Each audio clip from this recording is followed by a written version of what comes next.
them shrink and blacken as he fanned them into charcoal ash.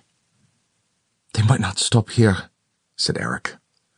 At the bottom of the box were several other documents that consisted of both drawings and text. His mother examined them carefully, lovingly almost, as he had seen her do many times before. "Keep them with you," she said to Erich, shoving the papers into his hands. "You must not let people forget your father, forget what he did." Erich looked at the papers, then at his two younger brothers at the dining table, serious faces, their hands in their laps, the middle brother on the threshold of manhood. They were growing used to these moments when they had to wait and hope. The empty chairs at the table said much about their family. The space told of change, how much they had lost. Erich watched his mother's familiar stoic and unchangeable expression. He had absorbed much of her strength. She had given so much of it to all of them over the years. Though the resilience had remained unshakable, her body was not coping with their change in fortune. She had lost weight. The flesh around her jawline had melted away, her chin becoming more prominent, and a purple tinge to her hands stubbornly remained after a long winter without coal. "Is the war over, Mutti?" asked the middle brother. His mother held his gaze, but there were no secret messages, no more plans. Nothing to suggest they could do anything more. Those times had gone. Then her eyes drifted toward the window to the trucks now coming up the hill, along the dirt track that led to their door. "No," said his mother. August 1945. Chapter 2. Stefano. Berlin is underwhelming.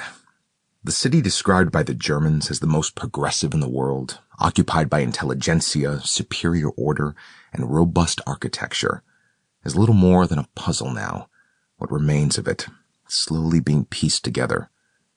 Buildings unusable, with their insides garishly hollowed, mock the crushed regime.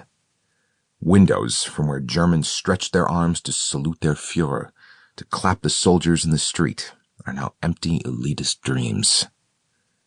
There is an absence of men of working age here, men who were killed or imprisoned, along with many too young to wear a uniform and too old to shoulder such loads. The Third Reich no longer had age restrictions in the final days.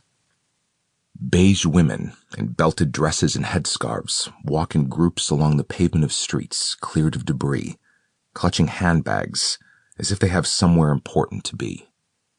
They appear to acknowledge Stefano as he passes, but they don't consider him for any length of time. It isn't from fear or guilt that most avert their eyes. Berliners no longer care about the people who walk their streets.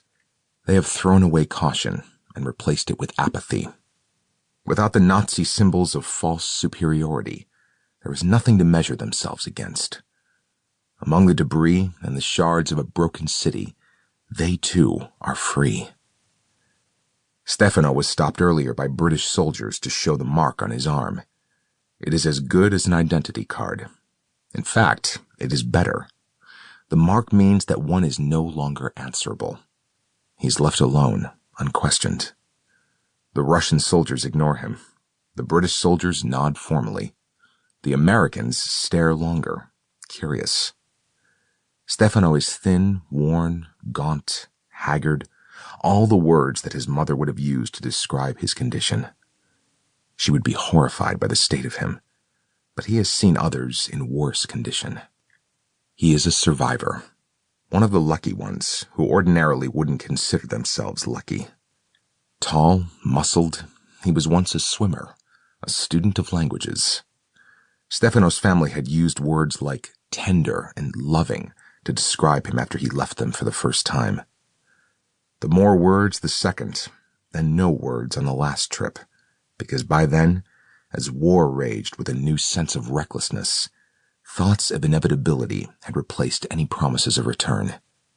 He is 23, but his experiences make him twice as old. He passes another group of women, the Trümmerfrauen, the rebel women. The Allies have assigned them the task of cleaning up the city. They collect the fallen bricks and place them in a barrel.